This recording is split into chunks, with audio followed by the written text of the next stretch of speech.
welcome to you in my YouTube channel Knowledge and Education. Today we will discuss and learn about new international economic order. New international economic order. Question है, what do you mean by the term new international economic order? New international economic order started early 1970s.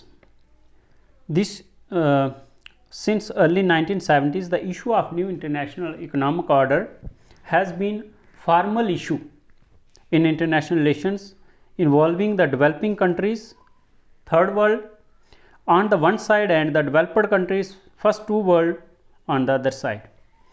तो since early 1970 से this issue जो था वो international community में raise हुआ और इसमें था क्या कि जो इंटरनेशनल रिलेशंस में ये इन्वॉल्व था, दो प्रकार के कंट्रीज़ थे, एक थर्ड वर्ल्ड कंट्रीज़ और दूसरे थे second world countries, first two worlds जिनको कहते हैं, जो डेवलप्ड कंट्रीज़ और डेवलपिंग कंट्रीज़, इन दोनों के बीच में दिस इशू वाज रेज्ड। ये इशू उनके बीच में स्टार्ट हुआ था।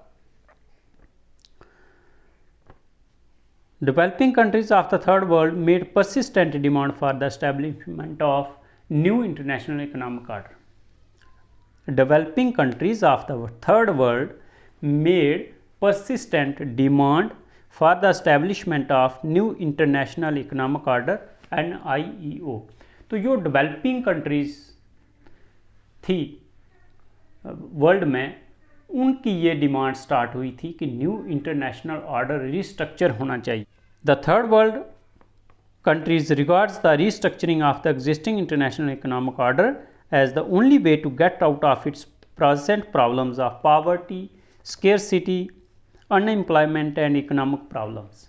एक्चुअल बात ये थी कि जो थर्ड वर्ल्ड कंट्रीज़ थी, मीन्स डेवलपिंग कंट्रीज़ थी या अंडर डेवलप्ड कंट्रीज़ थी, ये चाहती थी कि न्यू इंटरनेशनल इकोनॉमिक ऑर्डर जो है उसको रिस्ट्रक्चर किया जाए और यही एक वे है जिससे उनकी जो प्रेजेंट प्रॉब्लम्स हैं उससे पॉवर्टी, जैसे प्रेजेंट प्रॉब्लम्स क्या है उनकी, पॉवर्टी है, स्केर्सिटी मीन्स रिसोर्सेज की कमी है उनके पास, गरीबी है, अनएम्प्लॉयमेंट है, बेरोजगारी वगैरह, और जो भी इकोनॉमिक प्रॉब्लम्स हैं वो न्यू इंटरनेशनल इकोनॉमिक ऑर्डर से तभी दूर हो सकती हैं जब ये नए तरीके से नए रीस्ट्रक्चर करके इसको बनाया जाए। अब न्यू इंटरनेशनल इकोनॉमिक ऑर्डर था क्या, ये है क्या, इसके बारे में अभी आपको समझा रहा हूँ कि न्यू इंटरनेशनल इकोनॉमिक ऑर्डर एक, अब देखिए एक थोड़ी सी एग्जांपल मैं देता हूँ। जैसे बहुत सारी कंट्रीज जो थी एशिया और अफ्रीका, लैटिन अमेरिका की कुछ ऐसी कंट्रीज़ थी जो कॉलोनी रही हैं यूरोपियन कंट्रीज़ की, तो वो कंट्रीज जो थी न्यू उनको इंडिपेंडेंस मिली थी और इंडिपेंडेंस के बाद उनके पास पूरी तरह से कैपिटल रिसोर्सेज नहीं थे क्योंकि they are exploited by the European countries.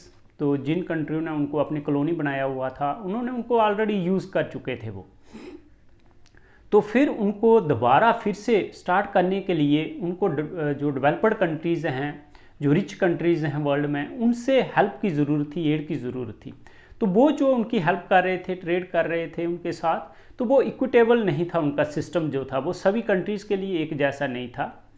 तो उसको सही मायनों में सेट करने के लिए यही उनकी डिमांड चल रही थी और इसी को न्यू इंटरनेशनल इकोनॉमिक ऑर्डर जो है के नाम से जाना जाता है। अभी हम इसको पूरी तरह से समझते हैं। New international economic order NIEO stands for making the international system fair. इसमें क्या था कि इंटरनेशनल सिस्टम जो है, इकोनॉमिक सिस्टम जो है वर्ल्ड का, उसको क्या करना है, फेयर बनाना है, सही बनाना है, जस्ट मतलब सबके लिए जस्टिसेबल हो और एंड इक्विटेबल हो। इक्विटेबल मतलब सबके लिए इक्वल हो। By adopting A code of conduct for the developed countries, और ये डेवलप्ड कंट्रीज जो हैं उनके लिए ही ये एक कोड ऑफ कंडक्ट हो, उसमें एक रूल हो, एक रेगुलेशंस हो, जिससे वो किसी कंट्री के साथ जो है डिस्क्रिमिनेट ना कर सकें। It stands for reducing the gap between the developed countries and the under developed countries. जिससे क्या होगा, जो गैप है मीन्स रिच एंड पुअर का, डेवलपिंग एंड डेवलप्ड का, या अंडर डेवलप्ड या डेवलपिंग का जो गैप है वो रिमूव हो सके, वो गैप जो है भर सके। All countries in the world may be equal, तो सारी कंट्रीज जो हैं वर्ल्ड में वो इक्वल हो सके, उसके लिए ये था। और इसका एम क्या था, the new international economic order aims at restructuring existing institution. जो एग्जिस्टिंग इंस्टीट्यूशन, जो ऑलरेडी एग्जिस्टिंग इंस्टीट्यूशन इनकी हैं, वो क्या हो जाए, रीस्ट्रक्चर किया जाए, उनको फिर से दोबारा उनको मतलब रीस्ट्रक्चर किया जाए, दोबारा उनको बनाया जाए। एंड एस्टैब्लिशिंग न्यू ऑर्गेनाइजेशंस, और नई ऑर्गेनाइजेशन इसमें एस्टैब्लिश हों, which will govern the flow of trade, और जिससे ट्रेड का फ्लो जो है वो एक गवर्न हो। Technology and capital sources for the benefit of the whole world.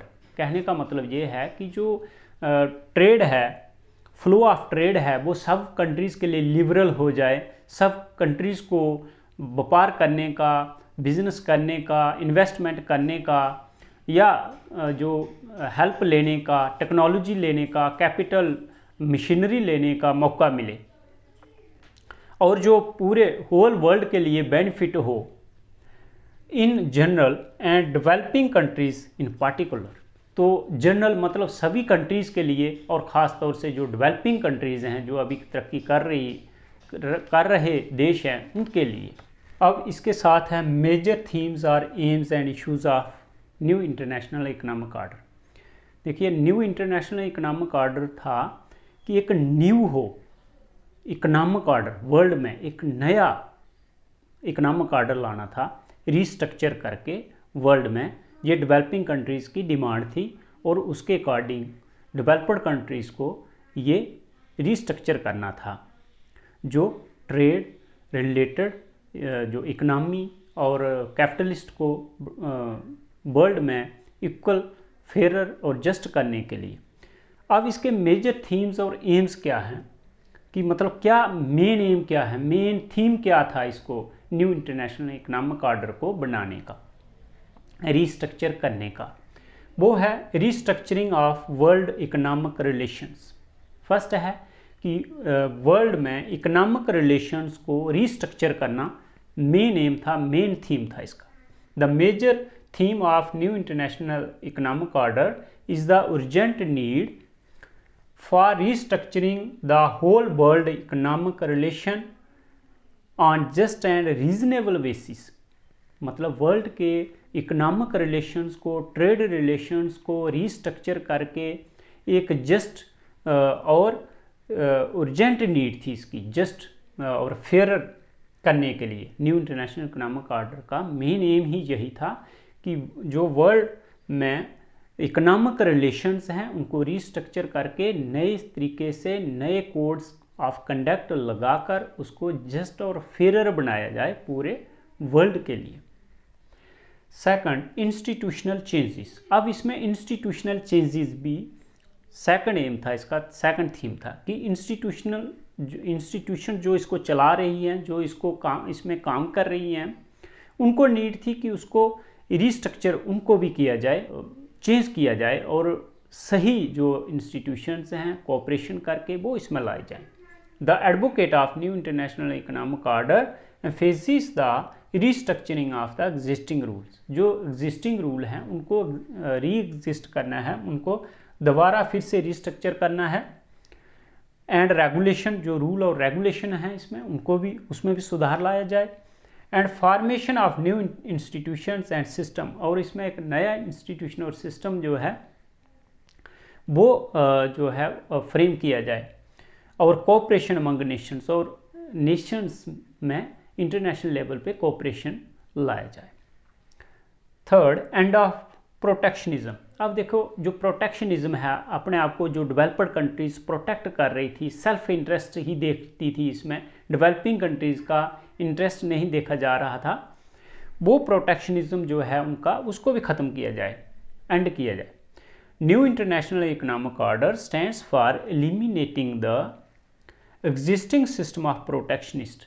Existing system जो है डेवलप्ड कंट्रीज़ का ट्रेड एंड पॉलिसीज़ को लेके, उसको which is designed by developed countries, जो डेवलप्ड कंट्रीज़ ने अपने लिए खुद डिज़ाइन किया हुआ था, to safeguard their interest. किस लिए? क्योंकि वो अपना इंटरेस्ट जिसमें सेफ कर सकें in international economy and trade. International economy और ट्रेड में जो उनका सेल्फ इंटरेस्ट था उसको ख़त्म किया जाए, उनकी प्रोटेक्शनिस्ट को ख़त्म किया जाए, ये भी इसका एक मेन एम और थीम था।